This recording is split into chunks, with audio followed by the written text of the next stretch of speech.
अस्सलाम वालेकुम everyone, welcome to back my YouTube channel paramedical sciences. आज की वीडियो में हम देखेंगे थोरेसिस वाल। इससे पिछली वीडियो में हमने थोरेसिस कैविटी को ब्रीफली डिटेल में डिस्कस किया था। इस वीडियो में हम थोरेसिस वाल को देखेंगे। जो थोरेसिस कैविटी थी उसकी कवरिंग को आज हम डिस्कस करेंगे। थोरेसिस वाल हमारे पास बोन से मिलके बनती है और ये हमारे पास तीन तरह की बोन्स होती हैं जो कि थोरेसिस वाल को बनाती हैं। एक हमारे पास स्टर्नम जो एंटीरियर साइड पे होती है, लेटरल देखा जाए तो हमारे पास रिब्स होती हैं, और अगर पोस्टीरियर देखा जाए तो हमारे पास वर्टिब्रल कॉलम होती हैं। तो ये सारी बोन्स मिलके हमारे पास थोरेसिस वाल को बनाती हैं। और थोरेसिस वाल क्या करती है? थोरेसिस कैविटी को प्रोटेक्ट करती है। थोरेसिस कैविटी के अंदर हमारे पास लंग्स होते हैं, हमारे पास हार्ट होता है, उन सब को प्रोटेक्ट कौन करते हैं? हमारे पास थोरेसिस वाल। तो इस वीडियो में हम थोरेसिस वाल को डिटेल से डिस्कस करेंगे कि थोरेसिस वाल क्या है हमारे पास। थोरेसिस वाल का अगर देखा जाए हमारे पास ये नेक से स्टार्ट होता है और हमारे एब्डोमेन तक जाता है। इनके दरमियान जो रीजन होता है उसको हम थोरेसिस वाल कहेंगे। इसका इंट्रोडक्शन देखते हैं। इंट्रोडक्शन क्या है हमारे पास? Region of the body between the neck and the abdomen. हमारे पास बॉडी का वो रीजन जो किसके दरमियान हमारे पास आए? नेक और एब्डोमेन के दरमियान आए, तो उसको हम थोरेसिस वाल बोलेंगे। फ्लैटेंड इन फ्रंट साइड से देखा जाए तो इसकी बोन हमारे पास फ्लैटेंड होती है, और ये कौन सी बोन हमारे पास होगी? स्टर्नम की बोन। एंड बिहाइंड, और बिहाइंड जो पिछली हमारे पास पोस्टीरियर बोन है वो भी हमारे पास फ्लैटेंड होंगी, और वो कौन सी होगी? हमारे पास vertebral column. But rounded at the side, लेकिन जो साइड में हमारे पास होंगी वो राउंडेड होंगी। और यहाँ कौन सी बोन्स का कह रहे हैं? हमारे पास रिब्स को। Framework of the wall of the thorax, जो थोरेक्स का हमारे पास फ्रेमवर्क बनाती है तो उसको हम थोरेसिस केज बोलेंगे। इस फॉर्म अब थोरेसिस केज में हमारे पास क्या क्या चीज़ बनती है? वर्टिब्रल कॉलम बिहाइंड जो पोस्टीरियर साइड पे हमारे पास बनता है, the rib and intercostal spaces on either side, जो साइड में हमारे पास रिब्स और इंटरकोस्टल स्पेस बनती है। अब देखते हैं कि इंटरकोस्टल स्पेस हमारे पास क्या है। इंटरकोस्टल हमारे पास स्पेस हमारे पास क्या है? दो रिब्स के दरमियान। जैसे ये हमारे पास स्टर्नम है, स्टर्नम के साथ हमारे पास 12 इस तरफ रिब्स होंगी और 12 इस तरफ हमारे पास रिब्स होंगी। टोटल 24 होती हैं और पेयर की फॉर्म में 12 होती हैं। जो दो रिब्स के दरमियान हमारे पास ये वाली स्पेस होगी तो इसको हम क्या बोलेंगे? Intercostal space. On either side, दोनों तरफ हमारे पास ये स्पेसेस मौजूद होंगी। And the sternum and costal cartilage in front, और फ्रंट साइड पे हमारे पास एक तो स्टर्नम की बोन, ये दरमियान वाली बोन आ गई, और हमारे पास दूसरा क्या होगा? Costal cartilage. अब कोस्टल कार्टिलेज को देखते हैं कि कोस्टल कार्टिलेज क्या है हमारे पास। जो हमारे पास स्टर्नम और रिब्स के दरमियान यहाँ जो कार्टिलेज प्रेजेंट होगी ये, तो इसको हम बोलेंगे कोस्टल कार्टिलेज। इसी तरह थोरेसिस वाल का कह रहे हैं कि अगर आप उसको सुपीरियरली देखा जाए थोरेसिस वाल को तो वो कम्युनिकेट करेगी नेक के साथ, और अगर इन्फीरियरली देखा जाए तो हमारे पास क्या आता है जी? डायफ्राम, जो कि सेपरेट करता है थोरेसिस कैविटी को एब्डोमेन से। अब थोरेसिस केज क्या, इसका काम क्या है? जो थोरेसिस वाल है, थोरेसिस केज, इसका काम क्या है? ये प्रोटेक्ट करती है हमारे लंग्स को जो थोरेसिस कैविटी के अंदर प्रेजेंट होते हैं। हार्ट हमारा आ गया, and afford attachment for the muscles of the thorax, और उस थोरेक्स के साथ हमारे पास मसल्स अटैच होंगे हमारे पास। आप इस डायग्राम से समझते हैं कि क्या है हमारे पास थोरेसिस वाल। ये हमारे पास पूरी स्ट्रक्चर थोरेसिस वाल की है। इंटीरियरली आपको बोन नज़र आ रही है जो कि स्टर्नम है। साइड लेटरली अगर साइड वाइज देखा जाए तो हमारे पास ये रिब्स राउंडेड हमारे पास शेप की है रिब्स, और पोस्टीरियरली देखा जाए तो ये भी हमारे पास क्या है? Flattened vertebral column. अब यहाँ पे हमारे पास जॉइंट्स बताए हुए हैं। कोस्टल कार्टिलेज मैंने आपको बताया है, जो हमारे पास स्टर्नम बोन और रिब्स के दरमियान ये जो कार्टिलेज होगी इसको हम कोस्टल कार्टिलेज बोलेंगे। अब यहाँ पे हमारे पास दो तरह के जॉइंट है। एक है हमारे पास कोस्टोकॉन्ड्रल जॉइंट। अब कोस्टोकॉन्ड्रल जॉइंट हम किसको बोलेंगे? जो हमारे पास रिब और कोस्टल कार्टिलेज के दरमियान जो यहाँ जॉइंट बन रहा है इसको हम बोलेंगे कोस्टोकॉन्ड्रल जॉइंट। दूसरा हमारे पास है स्टर्नोकॉन्ड्रल जॉइंट। अब ये कौन सा जॉइंट है? जो स्टर्नो नाम से ही जाहिर है, स्टर्नम और कॉन्ड्रल किसको हम बोलेंगे? रिब्स, यानी कि कोस्टल कार्टिलेज।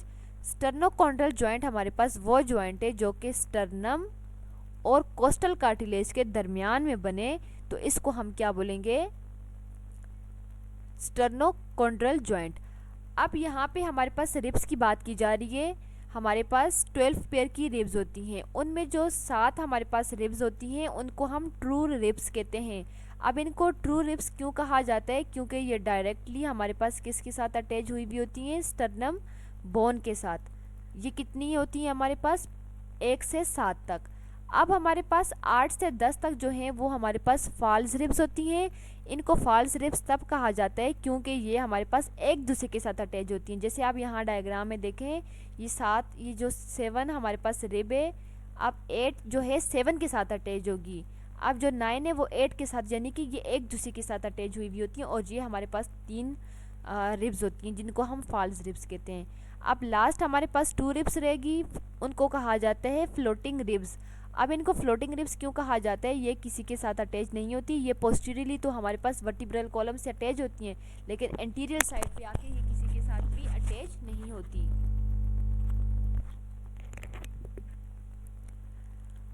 अब इस डायग्राम में आप देखें, इसमें आपको और अच्छा नज़र आएगा। जो फ्लोटिंग रिब्स हैं ये वाली हमारे पास पोस्टीरियरली तो वर्टिब्रल कॉलम से अटैच है, लेकिन एंटीरियर साइड पे किसी के साथ भी अटैच नहीं है। इसके अलावा ये हमारे पास पीछे की तरफ क्या है, वर्टिब्रल कॉलम। अब ये फर्स्ट हमारे पास क्या है, फर्स्ट थोरेसिस वर्टिब्रा, जो कि वर्टिब्रल कॉलम का सेकंड हमारे पास सेकंड पार्ट आएगा। फर्स्ट हम सर्विकल, जिसके अंदर 5 सर्विकल वर्टिब्रा होती हैं। थोरेसिस वर्टिब्रा के अंदर हमारे पास 12 होती हैं। अब ये फर्स्ट थोरेसिस वर्टिब्रा इसी तरह करते हैं, हमारे पास नीचे की तरफ आओ तो हमारे पास 12 थोरेसिस वर्टिब्रा, जो कि हमारे पास क्या बना रही है, थोरेसिस वॉल को। अब यहाँ पे आप देखो तो हमारे पास ये आपको स्टर्नम बोन नज़र आ रही है। स्टर्नम बोन के 3 पार्ट हैं हमारे पास। जो फर्स्ट पार्ट ये वाला है इसको हम मेन्यूब्रियम बोलेंगे।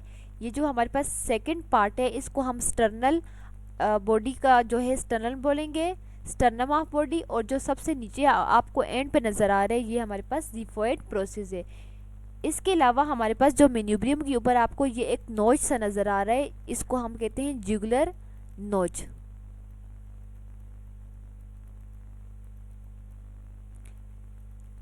अब कहते हैं जो थोरेसिस कैविटी है उसको डिवाइड किया जाता है मीडियन पार्टीशन के अंदर, जिसको हम मीडियासिनम कहते हैं, जो कि हमने थोरेसिस कैविटी में डिटेल से डिस्कस किया था कि मीडियासिनम क्या होता है हमारे पास। एंड द लेटरली और साइड वाइज देखा जाए तो हमारे पास प्लूरा और लंग्स आते हैं।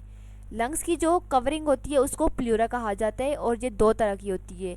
Lungs are cover by a thin membrane, lungs जो खुद कवर हुआ हुआ होता है वो थिन मेम्ब्रेन से, और उसको हम विजरल प्लूरा कहेंगे। The inner surface of the chest वाल, और जो चेस्ट वाल के इनर सरफेस पे हमारे पास मेम्ब्रेन होगी या प्लूरा होगा उसको हम बोलेंगे पेराइटल प्लूरा। ये दोनों प्लूरा मिलके हमारे पास लंग्स का प्लूरा बनाते हैं। In this manner 2 membrane sex called the pleural cavity, और इन दोनों मेम्ब्रेन के दरमियान जो कैविटी होगी उसको हम प्लूरल कैविटी कहेंगे। Are palm on each side of the thorax, हमारे पास थोरेक्स के दोनों तरफ हमारे पास क्या होंगे, लंग्स प्रेजेंट होंगे थोरेसिस वाल के। अब ये जो थोरेसिस वाल है ये हमारे पास कवर किससे हुई हुई होती है, कवर ऑन द आउटसाइड बाहर की तरफ स्किन एंड मसल्स। हमारे पास ये हम आगे देखेंगे कि ये मसल्स कौन से हैं। जो 2 रिब्स के दरमियान हमारे पास मसल 3 तरह के आ जाते हैं, external intercostal muscle, internal intercostal muscle और इनर मोस्ट इंटरकोस्टल मसल। ये 3 तरह के मसल्स होते हैं जो कि हमारे पास रिब्स के दरमियान प्रेजेंट होते हैं। ये हमारे पास क्या बनाते हैं, थोरेसिस वाल की आउटर कवरिंग को। इसी तरह अगर थोरेसिस वाल का पोस्टीरियर बैकवर्ड साइड देखा जाए तो हमारे पास उसके पीछे वर्टिब्रल कॉलम होता है। एंटीरियरली देखा जाए तो हमारे पास सामने की तरफ स्टर्नम की पूरी बोन आ गई और कोस्टल कार्टिलेज। लेटरली अगर देखा जाए साइड वाइज तो हमारे पास रिब्स आ गई और इंटरकोस्टल स्पेस, जो कि 2 रिब्स के दरमियान स्पेस होती है। और सुपीरियरली देखा जाए हमारे पास तो इसकी कवरिंग के लिए एक मेम्ब्रेन होती है जिसको सुप्रा प्लूरल मेम्ब्रेन कहा जाता है। इन्फीरियरली देखा जाए तो हमारे पास डायफ्राम आता है, जो कि हमारे पास एक मसल है, सेपरेट करता है थोरेसिस कैविटी को एब्डोमेन कैविटी से। डायग्राम में अगर आप देखो तो ये हमारे पास फर्स्ट रिब आ गई है, पीछे हमारे पास वर्टिब्रल कॉलम है, आगे हमारे पास स्टर्नम की बोन यहाँ क्लियर शो नहीं हो रही। अब इसके अंदर हमारे पास लंग्स प्रेजेंट है। ये जो आपको ब्लू कलर की कवरिंग नज़र आ रही है इसको हम विजरल प्लूरा कहेंगे। जो रेड कलर की बाहर की है थोरेसिस वाल के साथ, तो उसको हम पेराइटल प्लूरा कहेंगे। अब इस पेराइटल प्लूरा के ऊपर एक और मेम्ब्रेन है जो कि इनको प्रोटेक्ट कर रही है, उसको हम बोलेंगे सुप्रा प्लूरल मेम्ब्रेन। और ये हमारे पास हार्ट का एपिक्स आ गया, यानी कि हार्ट का सबसे अपर पार्ट। इस डायग्राम में आपको और भी अच्छा सा क्लियर होगा। ये हमारे पास पूरी थोरेसिस वाल की स्ट्रक्चर है, यानी कि पूरा थोरेसिस वाल हमारे पास इस तरह का होता है। अब इसमें हमारे पास बोन्स आ गई। ये हमने स्टार्ट में ही देखा था कि इसमें 3 तरह की बोन होती हैं, फ्रंट वाली स्टर्नम, साइड वाइज हमारे पास रिब्स और पोस्टीरियरली हमारे पास वर्टिब्रल कॉलम, और ये सब मिलके हमारे पास क्या बनाता है, थोरेसिस वाल को बनाता है। अब ये जो सामने फ्लैटेंड बोन है इसके 3 पार्ट आ जाते हैं। सबसे जो अपर पार्ट है इसको हम मेन्यूब्रियम ऑफ स्टर्नम बोलेंगे, जो सेकंड पार्ट है इसको हम बॉडी ऑफ स्टर्नम बोलेंगे, और जो सबसे एंड वाला पार्ट है इसको हम ज़िफॉइड प्रोसेस कहेंगे। इन नाम को हम बार बार डिस्कस करते आ रहे, प्रीवियस वीडियो में मैंने आपको ये नाम बताए थे। इसके अलावा मैंने आपको बोला कि हमारे पास 12 पेयर की रिब्स होती हैं, जिनमें जो 7 होती हैं वो हमारे पास ट्रू रिब्स, इस वजह से कि वो डायरेक्टली हमारे पास इस स्टर्नम बोन के साथ अटैच हुई होती है, जैसे आपको डायग्राम में नज़र भी आ रहा है। अब यह फर्स्ट रिब जो है स्टर्नम के साथ अटैच है, सेकंड देखो, third, fourth, fifth, six, seven तक हमारे पास इस स्टर्नम के साथ अटैच हैं। लेकिन 7 से नीचे देखो, ये हमारे पास 7 से नीचे जो हैं तो एक दूसरे के साथ अटैच हैं, जिनको हम फॉल्स रिब्स कहते हैं। और इनकी तादाद कितनी है हमारे पास, 8, 9, 10। ये जो तीनों रिब्स हैं ये एक दूसरे के साथ, एक दूसरे के कोस्टल कार्टिलेज के साथ अटैच हुई भी होती हैं। और जो सबसे लास्ट हमारे पास 2 हैं उनको हम फ्लोटिंग रिब्स कहेंगे। वो इस वजह से कि वो पोस्टीरियरली तो हमारे पास जो है तो वर्टिब्रल के साथ अटैच हुई भी होती है, लेकिन इंटीरियर साइड पे किसी के साथ भी अटैच नहीं हुई भी होती। एक और इम्पॉर्टेंट पॉइंट ये है कि हमारे पास अगर रिब्स को इंटीरियरली देखा जाए तो हमारे पास 10 रिब्स हैं हमारे पास, जो कि अटैच हुई भी होती हैं, और पोस्टीरियर साइड पे देखा जाए तो हमारे पास 12 हैं।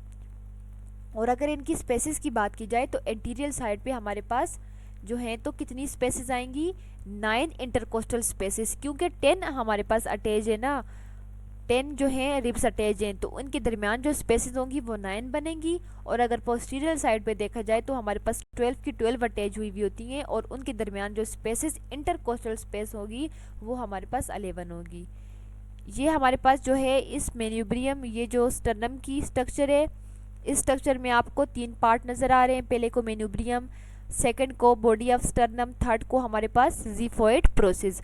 अब बात ये कर रहा है कि हमारे पास ये जो है तो जॉइंट के थ्रू अटैच हुई होती है मेन्यूब्रियम बॉडी ऑफ स्टर्नम के साथ, एक जॉइंट के साथ, जिसको हम मेन्यूब्रियो स्टर्नल जॉइंट कहते हैं।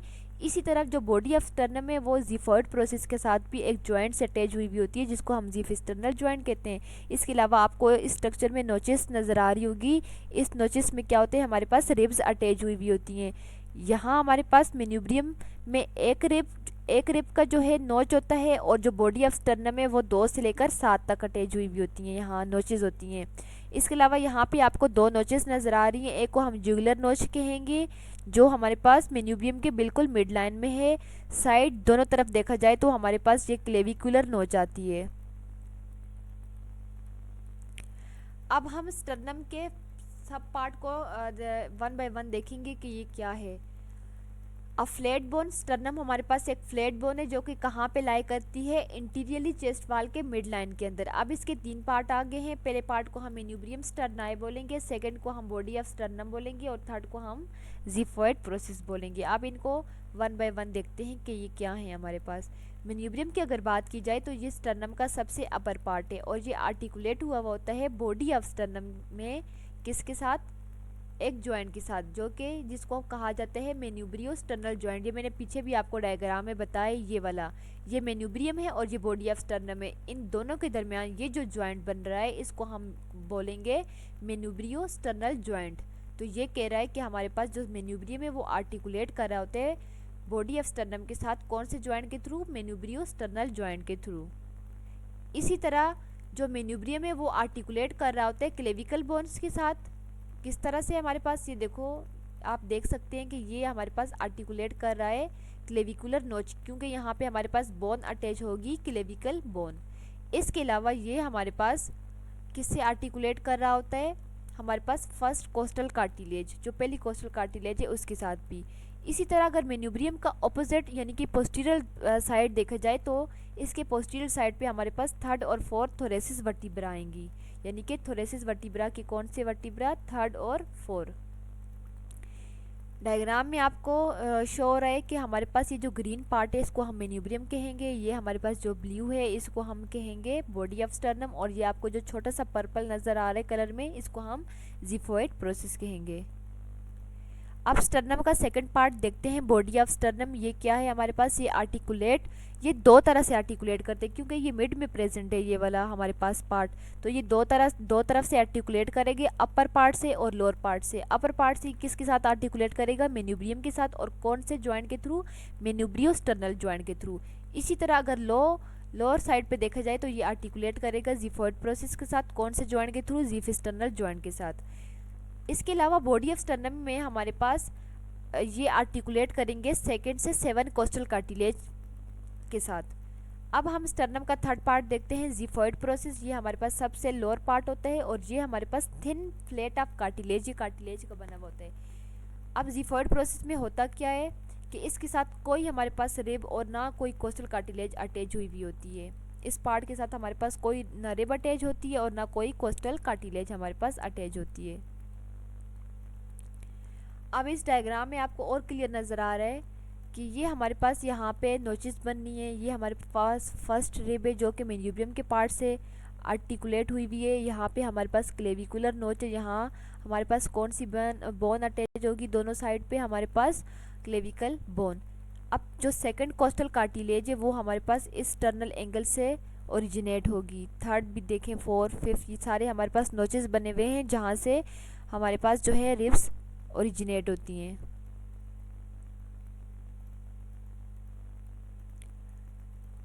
अब अगर स्टर्नल एंगल की बात की जाए तो ये स्टर्नल एंगल हमारे पास कहाँ पे प्रेजेंट होते हैं, ये मेन्यूब्रियम और हमारे पास बॉडी ऑफ स्टर्नम, यानी कि उस जॉइंट के साथ ही हमारे पास जो मेन्यूब्रियो स्टर्नल जॉइंट है उसी के ऊपर हमारे पास स्टर्नल एंगल भी प्रेजेंट होता है।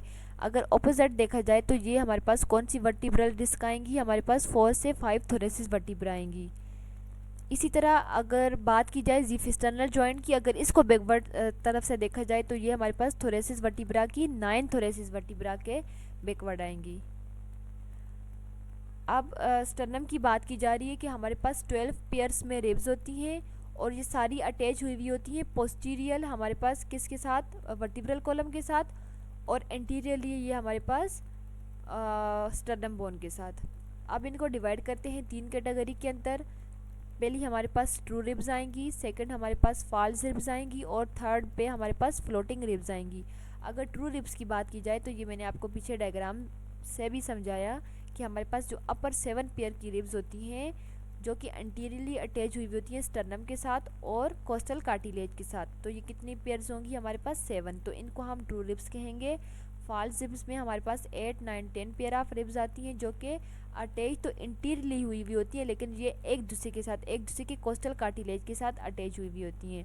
और अगर फ्लोटिंग रिब्स की बात की जाए तो हमारे पास जो लास्ट पेयर की रिब्स होती हैं 11 और 12, तो ये हमारे पास एंटीरियरली किसी के साथ अटैच नहीं होती, ये हमारे पास पोस्टीरियरली थोरेसिस वर्टिब्रा के साथ ही अटैच हुई हुई होती हैं। अब रिब्स स्ट्रक्चर की बात की जाए तो रिब्स की हमारे पास 2 तरह की क्लासिफिकेशन होती है, एक को हम टिपिकल रिब्स कहेंगे और दूसरे को हम एटिपिकल रिब्स कहेंगे। इंशाल्लाह नेक्स्ट वीडियो में हम रिब स्ट्रक्चर को डिटेल से डिस्कस करेंगे, इनके दोनों पार्ट को।